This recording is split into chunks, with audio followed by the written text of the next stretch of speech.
good. It's all good. So, I gotta ask the producer, are we ready? You got the cameras rolling, producer? There is a microphone, so we will have time for you to ask questions. This young lady that's sitting beside me is my mother. She's gonna tell, yeah, you can give her a hand. Yeah. Yeah. To raise me, you gotta give her a big hand. And not only myself, but 10 other siblings. Yes. And she's going to give you some insight on the why she did that, right? But she's going to talk to you about what she's doing now. Because all of us are here for a reason. We're on purpose, and that purpose, like a good butterfly, continues to be reborn and go to a higher level, and higher level. And so we want to make sure you can hear her also, too. You want to bring your mic a little closer to you? Can y'all hear her? Say a few words. Few words. Okay. You want to bring that a little closer to her? Yes, that's much better. Okay, so let's get started. Thank you all for coming. The food is amazing, and the bar is inside, so get your drinks and come on back. So, Mom, please, I ask all of my guests to tell us not only your name, but start with who you are. So let's go with the name, but let's go beyond the name in the who are you. The who am I? I am a born, raised, seasoned senior of this great city, Washington, D.C. It is not the capital only of this country. It is the capital of the entire globe. And I had the pleasure and the responsibility, or as I like to say, ability to respond with 10 beings that came through me, also with their gifts and their talents. They are actually agents of change. And quite frankly, if you're sitting in this audience today, I consider that is probably what you are. You may or may not know it yet, and that's okay. All right. So now let's give her the name. Let's give the name. Yes. Your full name. The name is Movell Elizabeth Thomas Tate. And that name has resonated all your life. All my life. And it meant so many things to so many people as you interacted, right? Yes. But let's talk about what you're doing now, because you are still impacting so many people. What I'm doing now, I learned to do actually with my offspring. I use the title Professor Mother Love. Now you can break that down to promo love, which for me also means the work I do promotes more love. But more importantly, my first message was to parents that you, parent, are the professor in your family. You, mother, are the first professor before any of our offspring reach a college or university ground. What you have has to be taught to them. And we're seeing today, Furard, we're finally seeing confirmation that we have been not only miseducated, but we have been deliberately miseducated. Yes. So let's unpack that. Now, we are talking about starting businesses. This whole Business Wisdom Wednesdays is to inspire people to know that there's a seed in you. There's an opportunity for you to launch a business, to scale that business, and in that process, you are solving a problem. So can you talk about your business? Now we know you and about what you do, but let's start from your business and then go into how your business feeds so many people. Okay. My business is to educate. I do that in various forms. Sometimes I do that in a song. When you give of yourself to someone else, you will see a smile on their faces. It makes you glad. So sometimes through music, because music is a high vibration, right? Other times I'm educating people because they're going through various traumas, difficulties, all sort of things. Well, I've already been through those. If you can come through and survive 10 unique beings on this planet, then you find out you have managerial skills, Okay. you have conflict resolution skills, you have the ability to educate skills. Wow. Yeah, so a lot of times we are so busy, and that's why I love that here at Hush Harbor we make you put your phones down because a lot of us have skills and that we overlook, and those skills are the seed. And from that seed, if we just plant it correctly, we can literally produce so much. So Yes. I want to ask you, when you think about the song, when you Yes. think about some other skills, Yes. how have you turned those skills into products or services that you now give out through your business?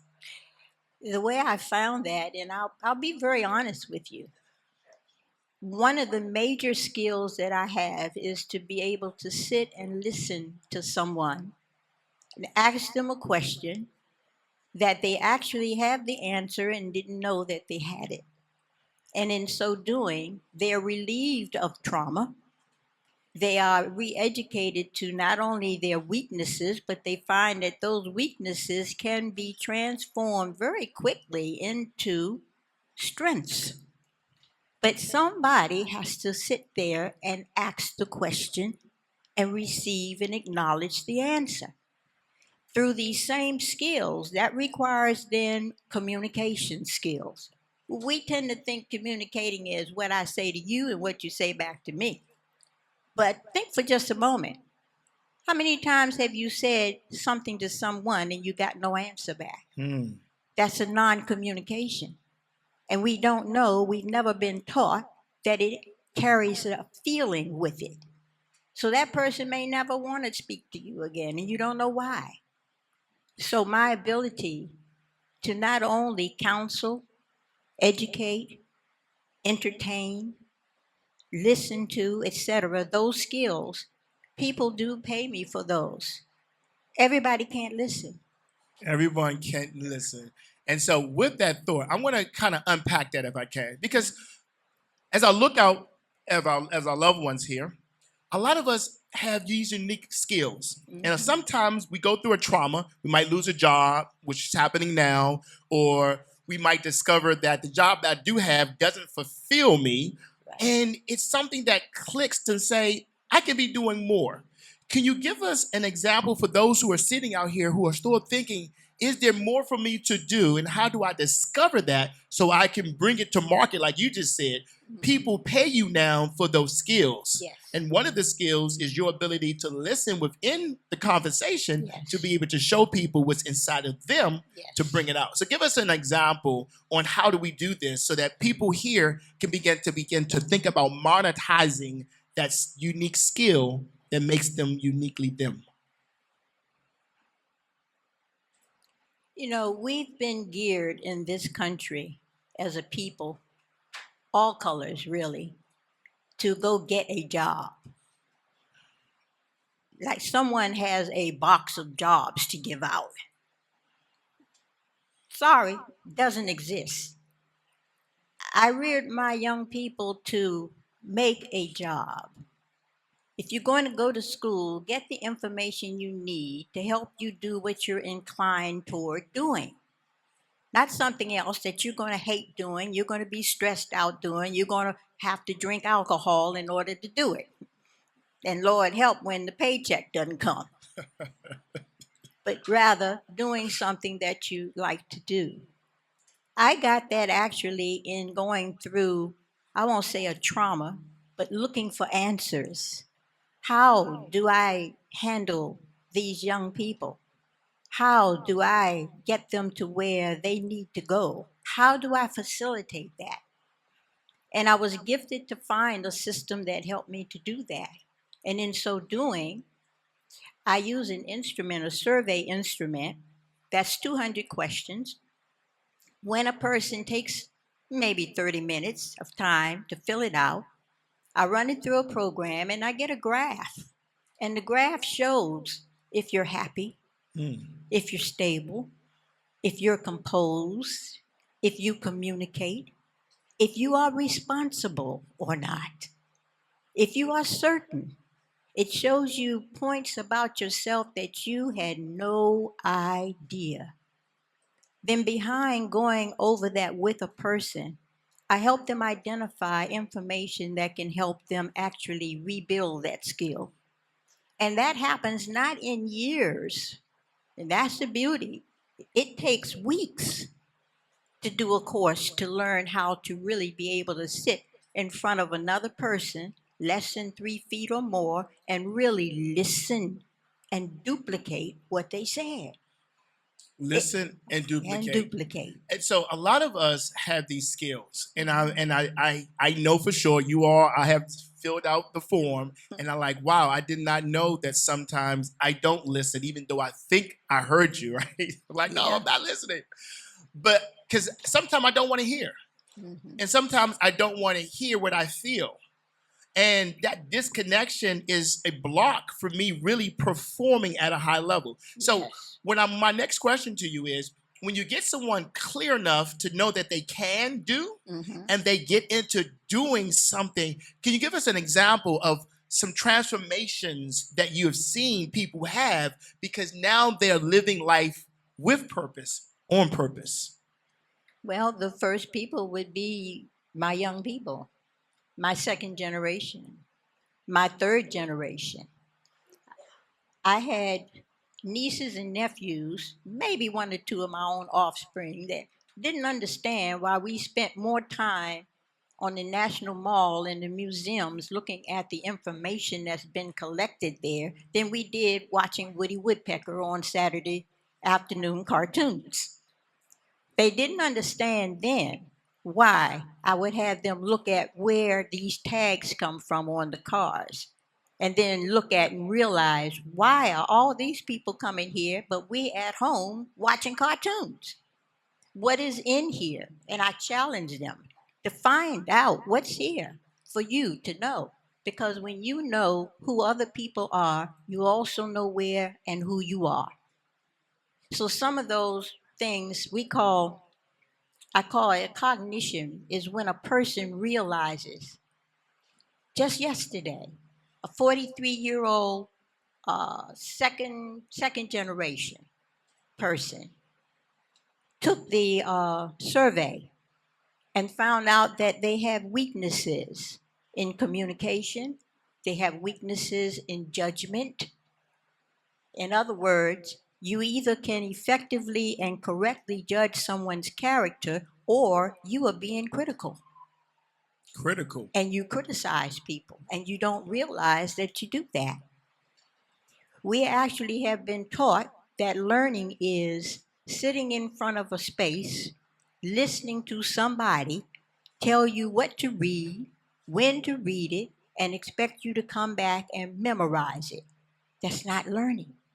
You can't do anything with it. So this 43-year-old person was dealing with the word bright. And she said, well, bright means something that's shining. I said, is that the only definition you know for that word? And she said, yeah. Then she thought a moment. I said, bright has at least 2 to 3 definitions. Do you know all 3? And she said, well, no, maybe not. I said, well, think of a time when somebody said that you were bright. And what came to her mind, see, because I asked her to think of it. So she was able to take her mind there. Otherwise, she would not be able to do that. The blocks. Exactly. And what she thought of was when she was in kindergarten, 5 years old, and she was having a meeting. Her mother was having a meeting with her teacher. And the teacher said, well, so-and-so she's a bright child. But the expression on the teacher's face, the child thought that was something bad. Because the teacher didn't smile when she said that word. Bright is another definition for understanding something that you may not have understood before. And suddenly it comes on like a light bulb in your mind. That's bright. When you have learned something really well and can do it, you are bright. Rather than you are like we are, generally speaking, dull. Get the difference? And so this person went on to say, well, Professor Mother Love, I thought I knew. I realize now we don't really know much. The only obstacle to learning is thinking you already know it. Can you imagine me sitting now and thinking I already know how to operate a typewriter or a computer because the technology has changed so much? And when I say technology, I'm speaking of the science. Science means knowledge. The science of a technique to use the machinery that we use today.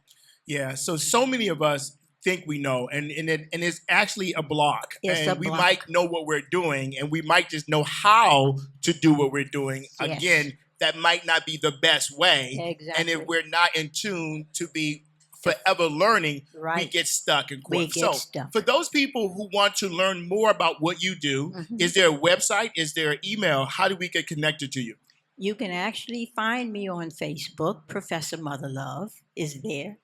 And you can also ask me for cards I did remember to bring today. Awesome. And so my last question for you, because in this room, we are now understanding that we can probably, on one hand, know people who are struggling with that next decision. Yes. With the number of layoffs, the number of people who are not stable, right? And so what do you see for your future that empowers us now? Because a lot of us have something, and if we share that something with someone else, that person is also stable Yes. and able to get to the next day. Yes. So I'm glad you asked that question.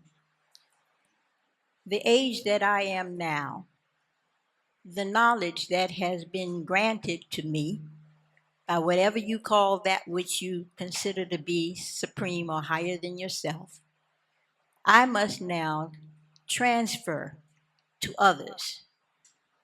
Otherwise, it stops with me, and it's not supposed to do that.